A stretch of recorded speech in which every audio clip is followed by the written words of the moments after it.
उत्तर प्रदेश, कानपुर का बिकरू गांव, रात का गहरा सन्नाटा और फिर अचानक गोलियों की आवाज। जहां एक कुख्यात अपराधी विकास दुबे और उसके लोगों ने घात लगाकर पुलिस टीम पर हमला कर दिया और कुछ ही मिनटों में कई पुलिसकर्मी शहीद हो गए। यह सिर्फ एक घटना नहीं थी, यह उस सिस्टम की झलक थी जहां कानून मौजूद तो था लेकिन हर जगह असरदार नहीं था। प्रयागराज, जहां अटिक अहमद का नाम सिर्फ अपराध की दुनिया में नहीं बल्कि सत्ता के गलियारों तक गूंजता था। पूर्वांचल, जहां मुख्तार अंसारी जैसे नाम वर्षों तक प्रभाव बनाए रखते थे। लेकिन कहानी सिर्फ इन नामों की नहीं थी, कहानी उस सिस्टम की थी जहां कई बार वर्दी दबाव में थी और कई बार उसी सिस्टम का हिस्सा बन चुकी थी। जहां एक आम आदमी चाहकर भी कुछ नहीं कर सकता था क्योंकि उसे पता था कि हर लड़ाई कानून से नहीं जीती जाती। जहां सड़कें अंधेरे में डूबी रहती थीं, जहां विकास की जगह दबदबे की पहचान होती थी और जहां इंफ्रास्ट्रक्चर पीछे छूट चुका था। धीरे धीरे यह सब सामान्य हो चुका था। लोगों ने मान लिया था कि यहां कुछ नहीं बदल सकता। लेकिन हर सिस्टम की एक सीमा होती है और जब वह सीमा टूटती है तो कोई एक व्यक्ति सामने आता है जो पूरी दिशा बदल देता है। और उत्तर प्रदेश की इस कहानी में एक ऐसा क्षण आया जब एक नाम सामने आया, योगी आदित्यनाथ। एक ऐसा नेतृत्व जिसने केवल सत्ता संभालने का काम नहीं किया बल्कि उस सिस्टम को सीधी चुनौती दी जिसे लोग सालों से अटल मान चुके थे। और यहीं से शुरू हुई उस बदलाव की कहानी जिसने पूरे राज्य की दिशा बदल दी।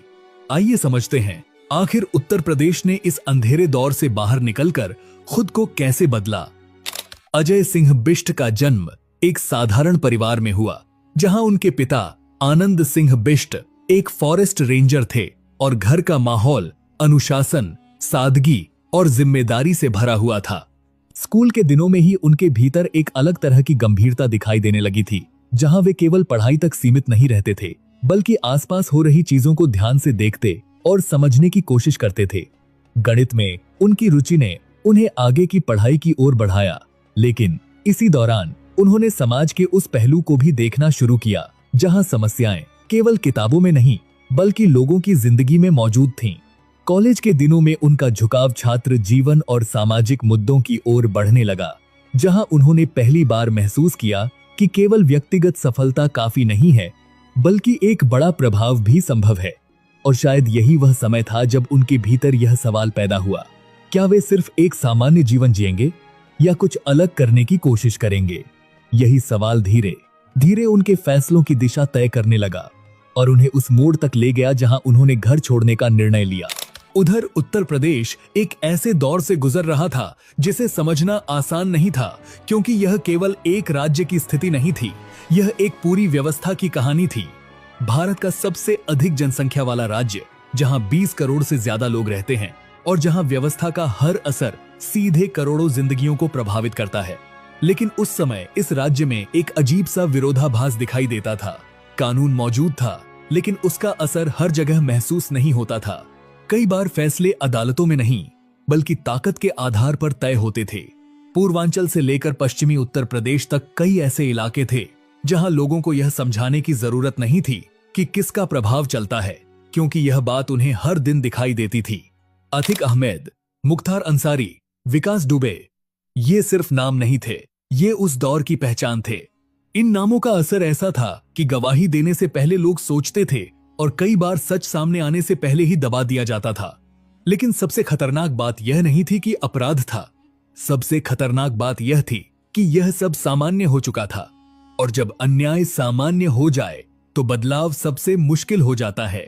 इसी बीच अजय सिंह बिष्ट गोरखपुर पहुंचते हैं और यह केवल एक शहर में प्रवेश नहीं था, यह उस दुनिया में कदम रखना था जहां समाज, धर्म और राजनीति एक साथ चलते थे। गोरखनाथ मठ से जुड़ना उनके जीवन का निर्णायक मोड़ बनता है, क्योंकि यहां उन्होंने केवल आध्यात्मिकता को नहीं अपनाया बल्कि उन्होंने समाज को जमीनी स्तर पर समझना शुरू किया। महंत अवैद्यनाथ के साथ उनका संबंध केवल गुरु शिष्य का नहीं था, यह एक ऐसी परंपरा का हिस्सा बनना था जो समाज पर गहरा प्रभाव डालती रही है। और इसी प्रक्रिया में अजय सिंह बिष्ट योगी आदित्यनाथ बन जाते हैं। लेकिन असली बदलाव अभी शुरू ही हुआ था, क्योंकि यह केवल पहचान का परिवर्तन नहीं था, यह उस सोच का निर्माण था जो आगे चलकर एक पूरे राज्य की दिशा बदलने वाली थी। सिर्फ 26 साल की उम्र में सांसद बनना यह दिखाता है कि योगी आदित्यनाथ ने बहुत कम समय में एक मजबूत जनाधार स्थापित कर लिया था। लेकिन उनकी ताकत केवल चुनाव जीतने तक सीमित नहीं थी। उनकी असली ताकत उनकी कार्यशैली में थी। वे केवल भाषण देने वाले नेता नहीं थे, वे सीधे लोगों के बीच जाने वाले नेता थे। जनता दरबार उनके काम करने का तरीका था, जहां समस्याएं सुनी भी जाती थीं और उन पर कार्रवाई भी होती थी। धीरे धीरे उनकी छवि एक ऐसे नेता की बनने लगी जो केवल सिस्टम का हिस्सा नहीं है, बल्कि जरूरत पड़ने पर उसे चुनौती देने की क्षमता भी रखता है। लेकिन असली सवाल अभी भी वही था, क्या यह शैली पूरे उत्तर प्रदेश जैसे विशाल और जटिल राज्य में काम कर पाएगी? साल 2017 उत्तर प्रदेश की राजनीति में एक ऐसा मोड़ आता है जो इस कहानी की दिशा बदल देता है। योगी आदित्यनाथ मुख्यमंत्री बनते हैं और यह केवल एक पद परिवर्तन नहीं था, यह उस व्यवस्था के लिए एक सीधी चुनौती थी जो वर्षों से अपनी जड़ें जमा चुकी थी। मुख्यमंत्री बनने के बाद उन्होंने केवल आदेश देने तक खुद को सीमित नहीं रखा, उन्होंने प्रशासन के केंद्र में खुद को स्थापित किया। उन्होंने कई महत्वपूर्ण विभाग अपने पास रखे, जिससे यह साफ हो गया कि यह नेतृत्व केवल प्रतीकात्मक नहीं होगा, बल्कि सक्रिय और नियंत्रित करने वाला होगा। लेकिन असली चुनौती अब शुरू हुई थी, क्योंकि सिस्टम को बदलना उसे चलाने से कहीं ज्यादा मुश्किल होता है। इसके बाद जो हुआ वह केवल कार्रवाई नहीं थी, वह उस सिस्टम के साथ सीधा टकराव था जिसने वर्षों तक अपनी पकड़ बनाए रखी थी। राज्य में संगठित अपराध के खिलाफ एक ऐसी प्रक्रिया शुरू हुई जिसमें केवल छोटे मामलों को नहीं, बल्कि उन नामों को निशाना बनाया गया जिन्हें लंबे समय तक अछूता माना जाता था। अतिक अहमद, मुख्तार अंसारी, विकास दुबे, ये नाम अब केवल डर के प्रतीक नहीं रहे, बल्कि कार्रवाई के केंद्र में आने लगे। 2020 में कानपुर के बिकरू गांव की घटना, जहां पुलिस टीम पर हमला हुआ और कई पुलिसकर्मियों की जान गई, इस बात का संकेत थी कि सिस्टम को चुनौती अभी भी मौजूद है। लेकिन इसके बाद जो कार्रवाई हुई उसने यह साफ कर दिया कि अब प्रतिक्रिया का तरीका बदल चुका है।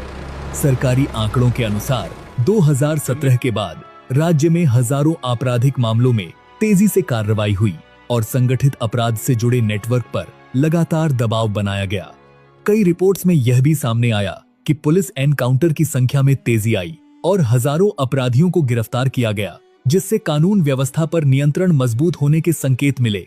माफिया से जुड़ी संपत्तियों पर कार्रवाई, अवैध कब्जों को हटाना और प्रशासनिक स्तर पर तेजी से फैसले लेना, यह सब केवल आइसोलेटेड घटनाएं नहीं थीं, बल्कि एक पैटर्न बन चुका था। जो नाम कभी खबरों में डर के साथ लिए जाते थे, अब वही नाम कार्रवाई और गिरफ्तारी के साथ सामने आने लगे कि अपराध के कई बड़े मामलों में कमी दर्ज की जा रही है और पुलिस की प्रतिक्रिया समय में भी सुधार हो रहा है। पहली बार लोगों को यह महसूस हुआ कि डर खत्म नहीं हुआ है, लेकिन उसकी दिशा बदल चुकी है। जहां पहले आम आदमी डरता था, अब वही डर उन लोगों तक पहुंचने लगा जो सालों से डर पैदा करते थे। यह केवल कानून व्यवस्था का बदलाव नहीं था, यह उस मानसिकता का बदलाव था जिसने लंबे समय तक यह मान लिया था कि कुछ चीजें कभी नहीं बदल सकती। और शायद यही इस पूरी कहानी का सबसे निर्णायक मोड़ था। लेकिन केवल कानून व्यवस्था को नियंत्रित कर लेना ही किसी राज्य को आगे नहीं बढ़ाता, क्योंकि असली बदलाव तब दिखाई देता है जब विकास उस व्यवस्था को मजबूत करता है। उत्तर प्रदेश जैसे राज्य में, जहां 20 करोड़ से ज्यादा लोग रहते हैं, विकास का मतलब केवल प्रोजेक्ट्स नहीं होता, बल्कि करोड़ों लोगों की जिंदगी में बदलाव होता है। इसी सोच के साथ इंफ्रास्ट्रक्चर पर तेजी से काम शुरू किया गया। एक्सप्रेसवे, नए एयरपोर्ट, औद्योगिक कॉरिडोर, ये केवल निर्माण कार्य नहीं थे, बल्कि कनेक्टिविटी को इस स्तर तक ले जाने की कोशिश थी जहां राज्य आर्थिक रूप से तेजी से आगे बढ़ सके। रिपोर्ट्स और सरकारी आंकड़े यह संकेत देने लगे कि राज्य में निवेश का माहौल बेहतर हो रहा है और बड़े स्तर पर निवेश प्रस्ताव सामने आ रहे हैं, जिनकी कुल वैल्यू लाखों करोड़ रुपए तक बताई गई।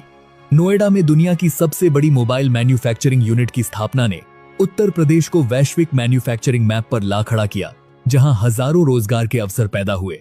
डिफेंस कॉरिडोर जैसी परियोजनाओं में भी हजारों करोड़ रुपए के निवेश समझौते हुए और अनुमानित तौर पर हजारों नए रोजगार बनने की बात सामने आई। ग्रामीण सड़कों के विस्तार और शहरी इंफ्रास्ट्रक्चर में तेजी से काम, इन सब ने मिलकर यह संकेत दिया कि विकास केवल घोषणाओं तक सीमित नहीं है, बल्कि जमीन पर दिखाई दे रहा है। कई आर्थिक रिपोर्ट्स में यह भी सामने आया कि उत्तर प्रदेश देश की सबसे तेजी से बढ़ती हुई अर्थव्यवस्थाओं में शामिल हो रहा है और राज्य की जीडीपी में लगातार वृद्धि दर्ज की जा रही है।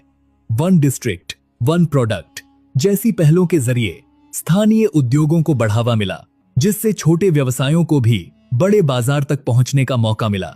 धीरे धीरे यह साफ होने लगा कि यह बदलाव केवल शहरों तक सीमित नहीं है, बल्कि गांवों तक पहुंच रहा है। और यही वह क्षण था जहां विकास सिर्फ आंकड़ों में नहीं, लोगों की जिंदगी में दिखाई देने लगा। जो राज्य कभी गुंडा राज के लिए मशहूर था, आज वही राज्य इस बात की मिसाल बनता हुआ दिखाई दे रहा है कि जब सिस्टम और विकास साथ चलते हैं तो पहचान भी बदल जाती है। आज उत्तर प्रदेश वही राज्य है, लेकिन उसकी पहचान बदल चुकी है। एक समय था जब यहाँ डर व्यवस्था का हिस्सा था और आज वही डर दिशा बदल चुका है। कभी फैसले ताकत से तय होते थे, आज वही फैसले कानून के दायरे में आने लगे हैं। यह बदलाव अचानक नहीं आया, यह बना है फैसलों से, टकराव से और उस इरादे से जिसने यह मानने से इनकार कर दिया कि यहाँ कुछ नहीं बदल सकता। और इस पूरे बदलाव के केंद्र में एक नाम लगातार दिखाई देता है, योगी आदित्यनाथ। एक ऐसा नेतृत्व जिसने सिर्फ सिस्टम को संभालने की कोशिश नहीं की, बल्कि उसे बदलने की कोशिश की। जो राज्य कभी गुंडा राज के लिए जाना जाता था, आज वही राज्य इस बात की मिसाल बन चुका है कि जब सिस्टम बदलता है तो पहचान भी बदल जाती है, क्योंकि इतिहास अपने आप नहीं बदलता, उसे बदला जाता है।